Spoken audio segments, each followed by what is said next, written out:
Welcome to the Red Eye Perspective. I'm your host, Mohammad Al-Wishahi. Hi, folks. This is Mohammad Al-Wishahi from Red Eye Perspective, and this is a new episode that hopefully would be posted very soon for your listening. Today, I have a very special guest, a very dear to my heart person. We basically grew up together in a way. I wanted to ask this person about her perspective about my job, what she saw, what she heard, what was her impressions, what were her questions at the time. So without any further ado, please, ladies and gentlemen, meet my daughter, Saja. How you doing, honey, today? Hi, Baba. I'm good. How are you? I'm good, thank you.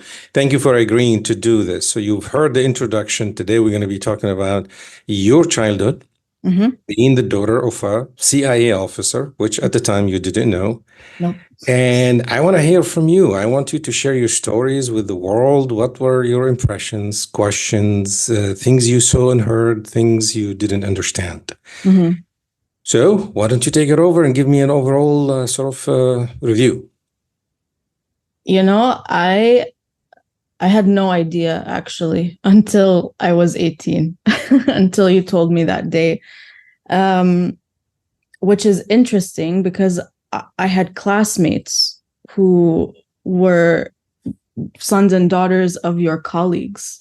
So I don't know if they knew about their parents working in the CIA or not, but the fact that this topic actually did not come up at all in school is kind of shocking to me looking back on things. But I think the first time that I started to maybe not question, because I didn't really know what CIA was or anything like that, but just question what was happening was when we moved to Bosnia and we were picked up at the airport by our social sponsors, and the mom was driving us to our new house, and she was like, and this is the embassy. And I was like, what's an embassy? I had no idea. And I think she was shocked too that I didn't know what the embassy was. She was like, that's where your parents are going to be working. And I was like, oh, because before that, I had never, there was no, take your child to work day or so I didn't know even what your workplace looked like before. And now I'm passing by it in a car on the way to our new house in this new place. And I was like, what's going on? So, that was my first question, but I was like, oh, he works in this building, but I didn't know what you did or why we were even there, No, I thank you. I understand that for your age at that time, seeing your father in another country and someone else telling you this is where he's going to be working. Well, for background, for those who are listening, as a CIA officer undercover, you have a cover mechanism that the agency arranges, and that cover, varies. Sometimes it's official, sometimes it's non-official, and you basically conform to that in your personal life. So that includes, of course, your family members, but most importantly, the children. Because you cannot let the children know things like these because it could be dangerous for them and yourself and colleagues as well. So, we were not supposed to share that much of details. Yeah. I'm sorry from the beginning until the end, but we'll get to that later. No, there's nothing to apologize for. It was just wow, I'm stepping into a new country. I don't know these people. She's telling me where my dad works. And then once we started to make friends with people in the embassy, I was like, oh, this is normal. These are Americans in this country and everybody's working in this building. But nothing came to mind. What does dad do here? I was so naive and ignorant to that fact. So I didn't even know that was a possibility to be able to move overseas and have a CIA agent overseas doing these. Nothing even crossed my mind. like that. It's amazing because all along, one of the stories that one of my colleagues told me so many years ago was that he goes into an airport in Cairo airport, Mhm. and after the immigration officer fumbled with his passport, my colleague's passport, looking at him a few times over again, looking at the passport again, and then angrily kind of stamps the passport. And my colleague takes the passport, looks at the stamp, and the stamp said CIA. And he said, my heart dropped to my knees, and then suddenly it dawned on me, it's Cairo International Airport. So whatever people say and do around you, you always think, oh, they have a feeling, they suspect me. That's the, I guess, the feeling most officers undercover. And by the way, this is not exclusive to the CIA. It could be any other law enforcement, DAA persons who are undercover. Usually, you're very concerned about that. Mhm. But before we headed to the first post, which was Bosnia, I did brief all of you. I mean, you and your sister at the time. But again, you were very young. Briefing, what does that mean? We're going to another country called Bosnia. And we'll talk to your sister in another episode, but I love the way she described it after a few days telling her we're going to Bosnia. And I said it, Bosnia and Herzegovina. Mhm. That's the full name. A few days later, I said, "So, what do you think? Would you be willing to go to to that country?" She said, "Yeah, I thought about it.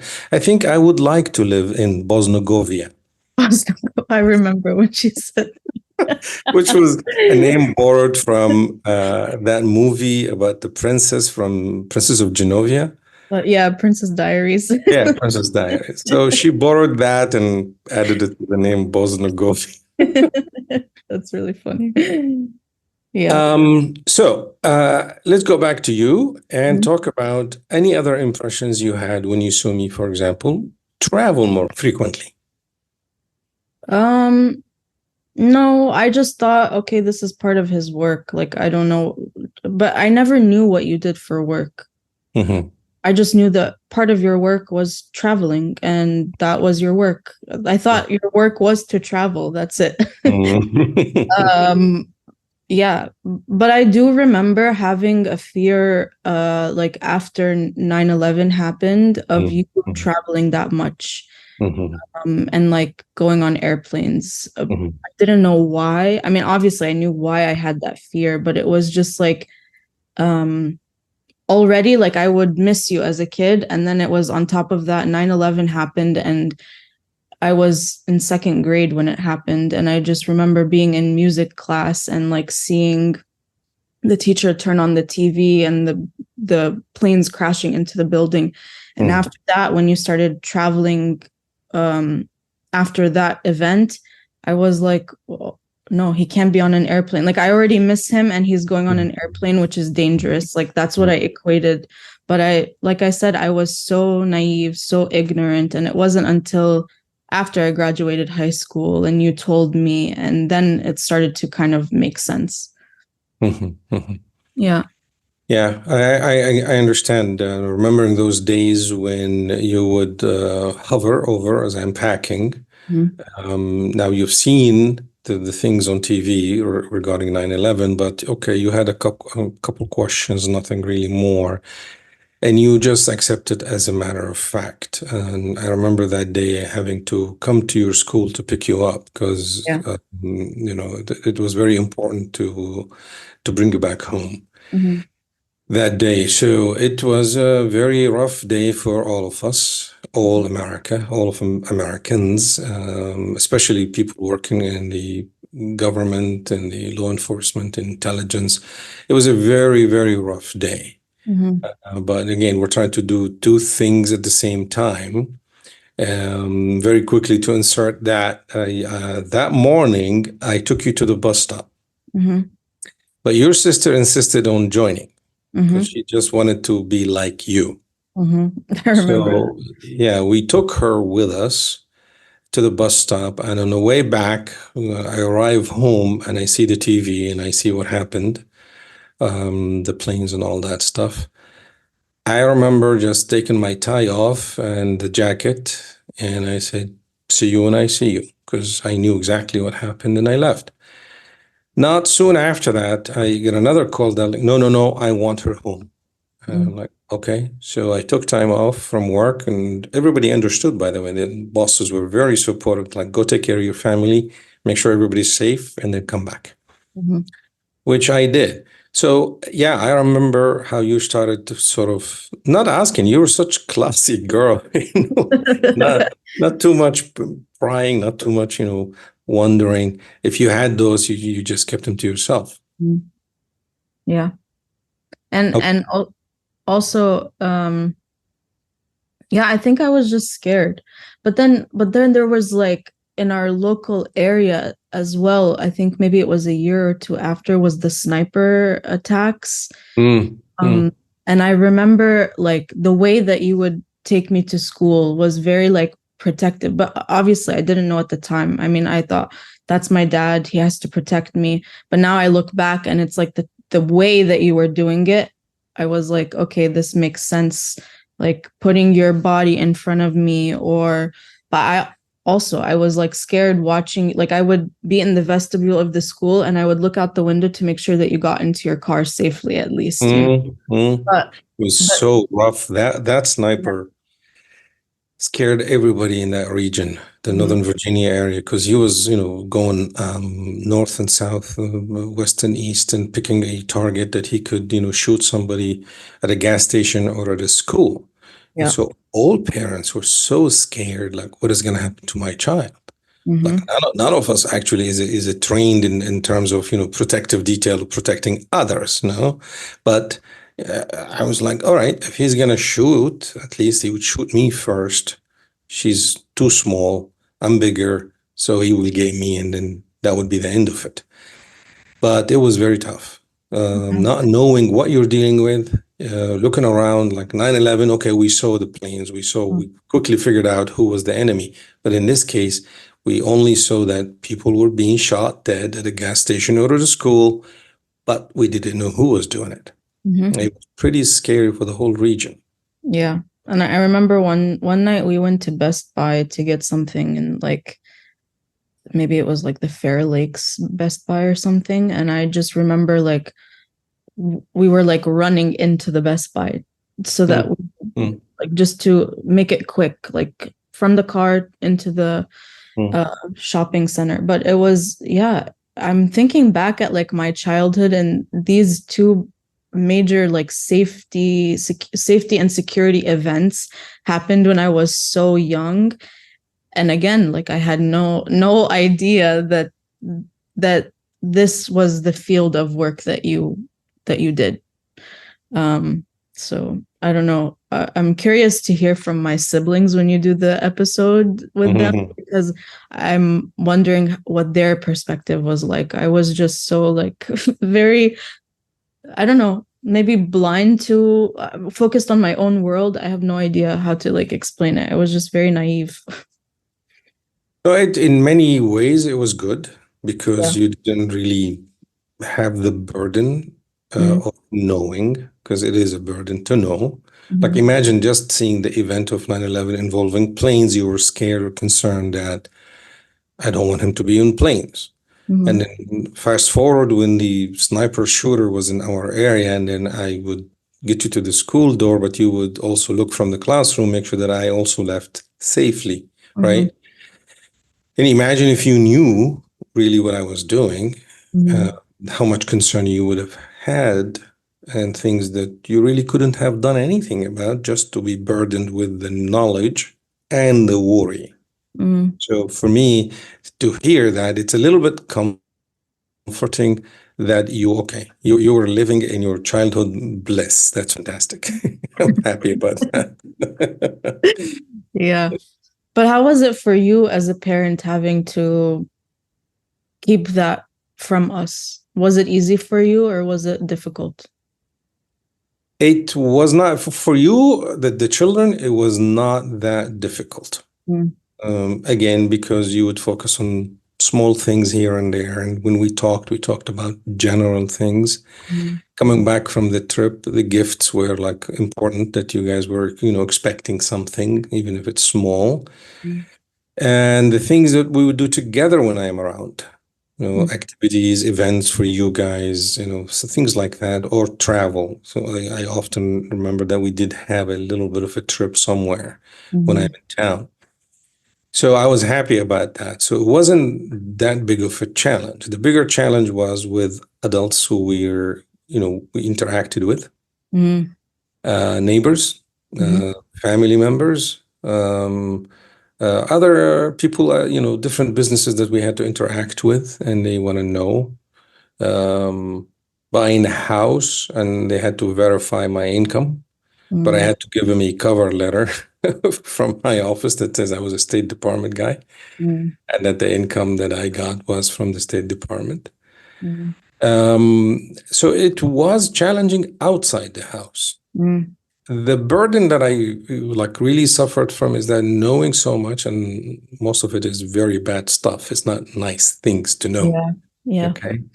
And that you couldn't talk about it to anyone. That Mm. was a really heavy burden, not just on me, of course, but tens of thousands of colleagues across the country who knew so much, but they could not talk about it to anyone. Mhm. Rarely, if the spouse is aware, maybe you just mention it in passing, but it isn't, you're not allowed to talk about any details. Yeah. Because again, it's ultimately, it's not just your safety, it's the safety of everybody who's involved. Yeah. Okay, so it was a very, very huge burden. But, I wasn't alone. I knew that, there are tens of thousands of colleagues across the country doing exactly the same thing. Mhm. Yeah.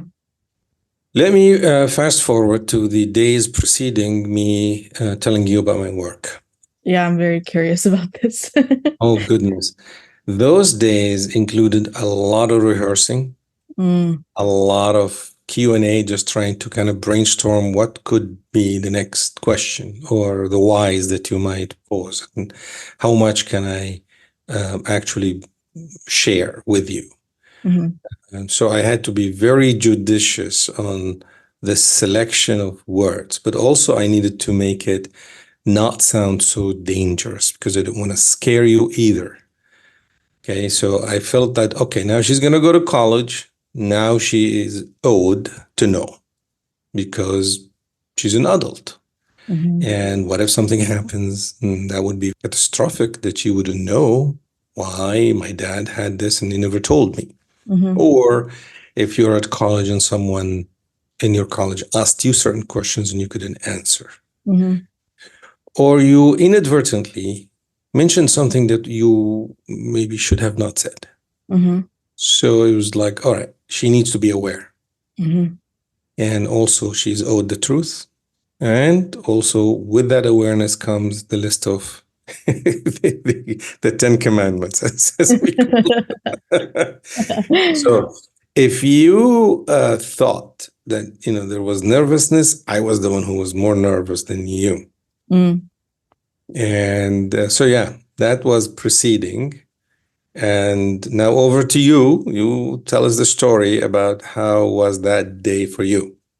So you took me to my favorite place in the whole world, That rest was part of the plan. Reston Town Center, and we sat at the fountain. But before we even got out of the car, you were like, "Give me your phone." Like, I don't remember that one, but yeah, wow. yeah, yeah. You were like, "Give me your phone," and I was like, am I in trouble?" Like, I was very scared. I was like, "What's going on?" And you actually put all of our phones in the console, and you left them in Mm, the car. mm, You went and you were like, "I have to tell you something." And I was very, very like scared. I didn't know what was gonna come next out of your mouth, to be honest. mm, mm. And you told me that you work in the CIA, and I honestly I thought it was a joke. I remember that. You were laughing. You started to laugh, like, come on. Because we have a history of pulling practical jokes on each Yeah, other. yeah. So you started laughing, and innocently, I'm like, no, no, seriously, I'm not joking. Yeah. And then I was like, no, no. That's so funny, Baba. And you were like, no, I'm serious. I'm not joking. And then I took a second and you were like, what are you thinking? And I just looked at you and I said, I'm very proud of you. Don't make me cry now. It's not nice. We're on air. It was a very emotional moment when you Yeah. said that. I did not expect that. I heard stories from colleagues. Their children would be upset, would be mad, would feel betrayal, would feel that, how come you never told me? But that was such a classy, sweet answer you just uttered out of your mouth so naturally. I'm very proud of you. I'm like, holy smokes. I was not expecting that one. Yeah. No, it was very beautiful. And you made it so much easier. I mean, like, I don't know if you noticed how nervous I was, but I was. I was very nervous to tell you because again, I didn't know what to expect from you in terms of anger, emotions, feeling of betrayal or disappointment, or just, a gazillion questions might just pop up. And what is that? Why is that? What is that? Mhm. So for me, it was a very, very nervous moment to tell you, Yeah. but you made it much easier. I didn't yeah, none of those feelings popped up in my head. After it kind of sank in, I was like, that's so cool. Like and yeah, and then it was just like, so all those movies this whole time that we would watch together with like CIA agents and stuff, like that's my dad. That's freaking awesome, you know? Um so That's just movie stuff. It's not real. It's just movie stuff. I know, but that's what I equated it to at that moment, you know? It's like, oh, like he's kind of like James Bond. Like I uh, feel so bad for James Bond. no, but Yeah. it was a cool moment for And sure. afterwards, did you have any sort of reflections, kind of connecting the dots after that? Um, no, but I do remember that you took me to your office the next day Hmm. for a tour and Also part of the plan.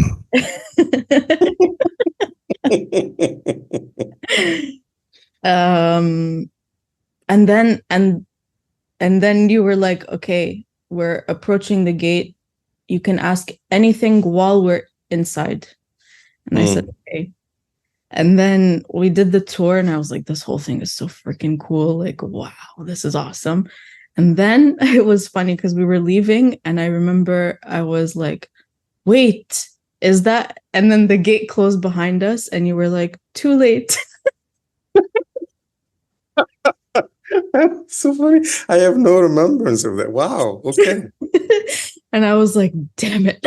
Like, I don't even remember what my question was going to be, but I was like, okay, my time's up. Like that's it. Like I respected it, you know. So Mm. but it was really cool. Yeah, but inside, I mean, I think I tried to answer as many questions Mhm. that you had, and you didn't have many. You just like, Yeah. what does this mean? What is, who is this and what is that? Yeah. But I was very proud to take you in the building that day just to show you around, and you took it all in. You were mostly quiet, just absorbing, because there was so much that was thrown at you within the span of 24 hours. Yeah. So again, you handled yourself fantastically beyond my imagination, beyond my expectation. Yeah, that's normally I've realized that that's how I kind of operate in these situations where like if I'm getting a lot of information, I just become quiet and I listen and I observe about what's going on. And I may have questions later, but even then, like there was a respect. Like I'm not gonna ask like unless I really need to, I'm not gonna ask. Um, Mhm. so yeah, but it was a cool moment. I think that weekend too, we ended up going to the Spy Museum Mm, and there was an exhibition of like movies based on real people. mm, And I think one of the movies was Julia and Julia or something, Julie and Julia. mm, And uh like my siblings were with us. So I was just kind of taking everything in without saying anything. But then when I saw that movie, I was like, Baba. And you were like, shh. I was like, oh, okay. And I walked away. But that was like one of the cool moments too, where I was like, oh, like things started to kind of be like started to make sense a little bit more. Yeah, I mean, again, as I told you, many of my colleagues always wondered about what to tell the children and how much the children should know because you're in a dilemma. You feel obligated to tell the children what they're owed, but at the same time, you cannot burden them with so much. This is a heavy burden to carry. You are uncertain how much can they keep a secret, or sometimes may just lose their mind and pick up the phone and call someone, say, oh my God, I need to tell you about my dad or mom or something like that, right? Mm-hmm. So it's the right decision to withhold information about the cover, but at the same time, you feel bad about it until they, become of a certain age. It was almost like for me, it was like, oh, this is a rite of passage. Like I'm 18 now, I get to know the things, like. I mean, in a way, yeah, it is because you're an adult and you know more, you know better, you have better judgment, and you were far maturer than most of your colleagues and peers.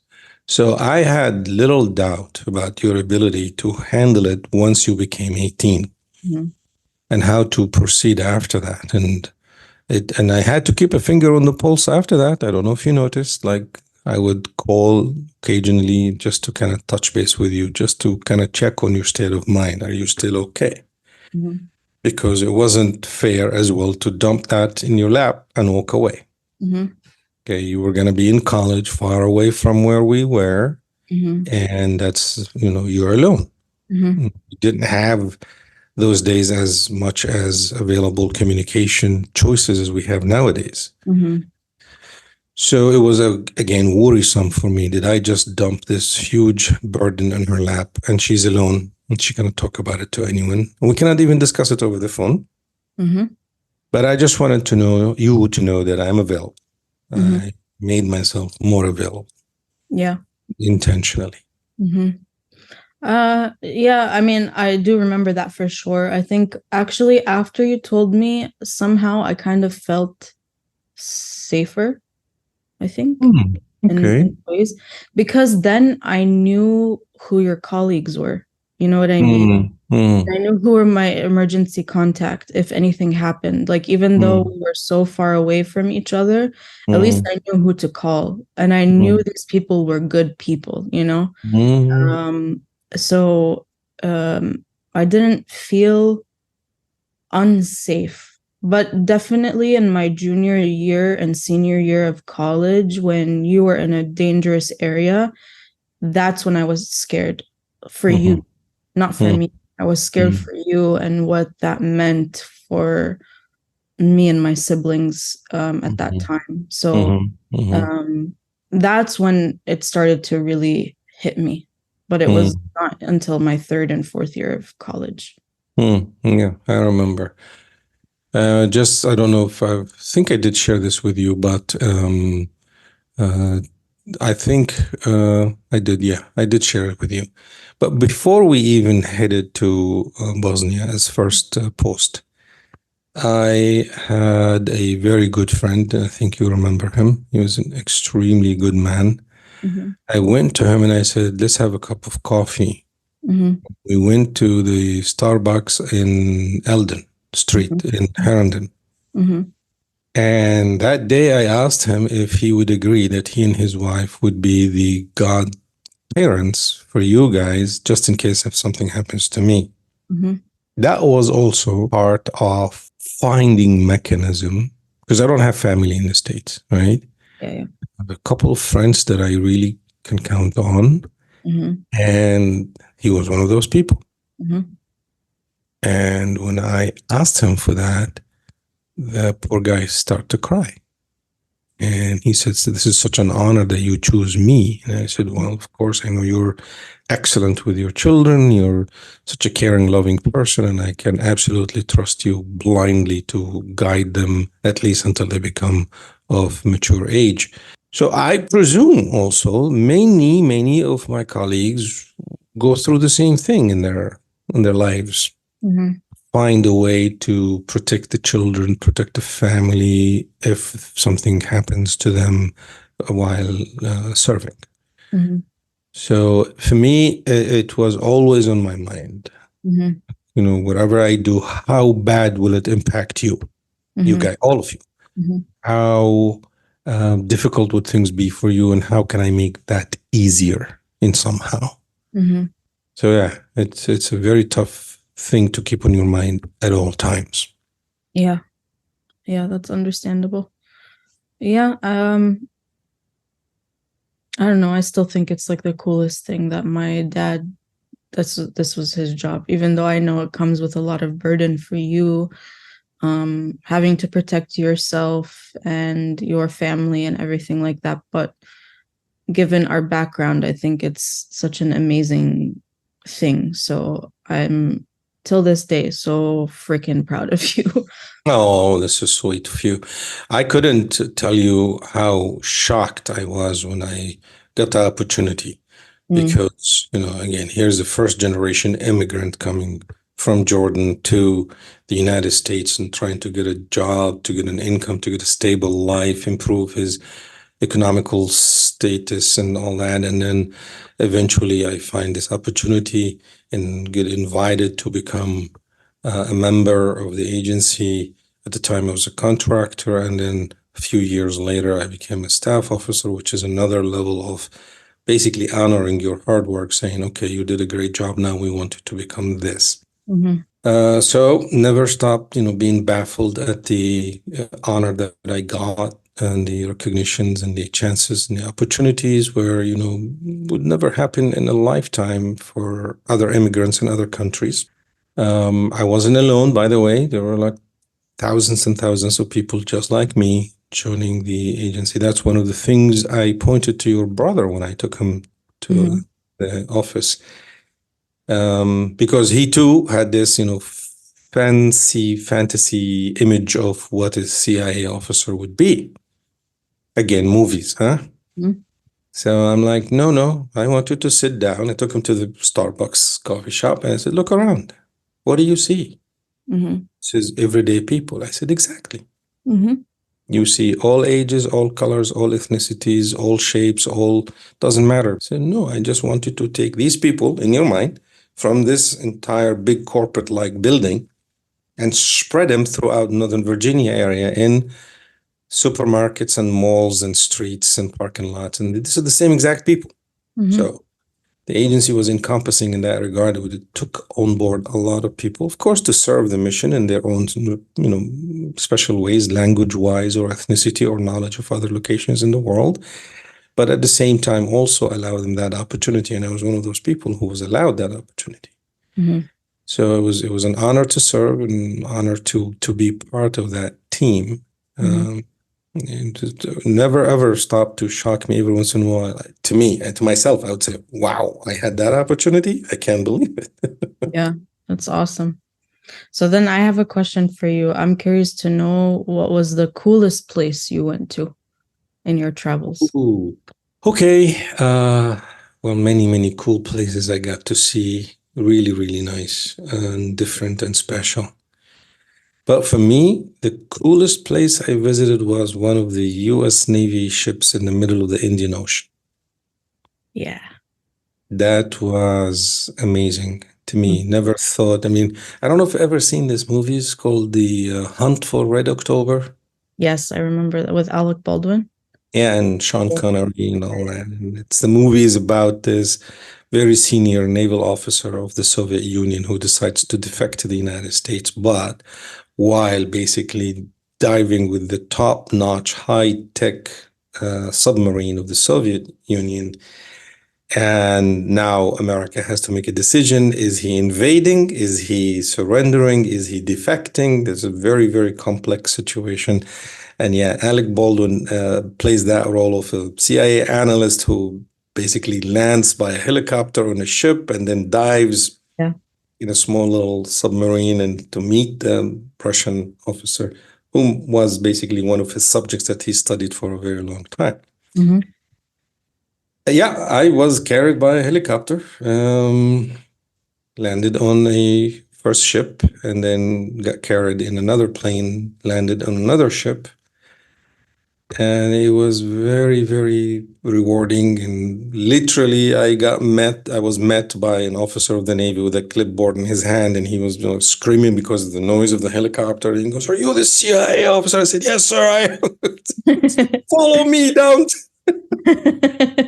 It was such a rewarding experience just to be included in that. Of course, I had an amazing colleague with me. She was a phenomenal officer. I learned so much from her. Yeah, we were together on that mission. To me, that was the coolest place ever, to meet the captain of the ship, to see those fighter jets take off, and some of them would take off like perpendicularly, like upward. Yeah. Yeah. So watching those, and the captain, leaning over. I'm just a junior little guy standing next to that amazing officer, and he leans over and he goes, "Wouldn't I love to have an entire fleet of those?" He was so kind. He invited me to his table. Me and my colleague, we had dinner together because he was, again, an amazing host, and even signed a picture of the boat itself and a picture of me on the boat. And nice memory that I still have right there among my books. I love that. That's awesome. That was the coolest time. That's amazing. Well, I tell you what, I cannot thank you enough for taking the time to share your feelings and perspective. And this was really educational for me, although I heard some of these stories before, but some of the stuff that you shared with me today is new. So I want to thank you for that. And I started with a big I'm sorry, because I'm still am, because you had to go through all of these things in your life, and especially later when you became aware. And I'm sure that you had a lot of concerns and worries and all that stuff. I'm glad it's all behind us. I'm glad we finished with our heads high. And I want to thank you again for your time, for the stories, for the beautiful laughs. And I look forward to also bringing on board your siblings. Hopefully they can share a little more. Yeah, I'm excited to hear Yazin and Hadil's perspective on this. But I want to say there's no sorry. Like, this was what you did. This is what you did to provide for us. And even though I know it was so hard for you in a lot of moments, like, I'm just so proud. Like, that's all I have to say about that. So don't apologize. And this is a cool life that we live, moving abroad and learning and doing all of these things. So thank you for taking that opportunity and providing us with all these places that we got to live in and make friends in and do all of these things. So thank you. I'm appreciative of your kind words. And again, it's what I shared with you earlier. It's just what a parent would feel. And Yeah. I'm not unique, and plenty of my colleagues were in the same boat. I'm glad you at least found the positive sides of, traveling abroad and meeting people and making friendships. And I remember early on you were thinking about making a map of the places you get to see and visit and all that stuff. It is a privilege. It was a privilege for me, and still consider it an honor to have been able to serve. Thank you very much for your time. And ladies and gentlemen, thank you for listening.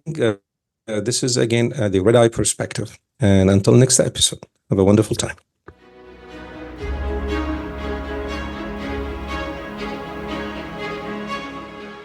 Thank you for listening to the Red Eye Perspective. For more information on training courses, consulting services, and speaking events, please visit redeyeconsultant.com.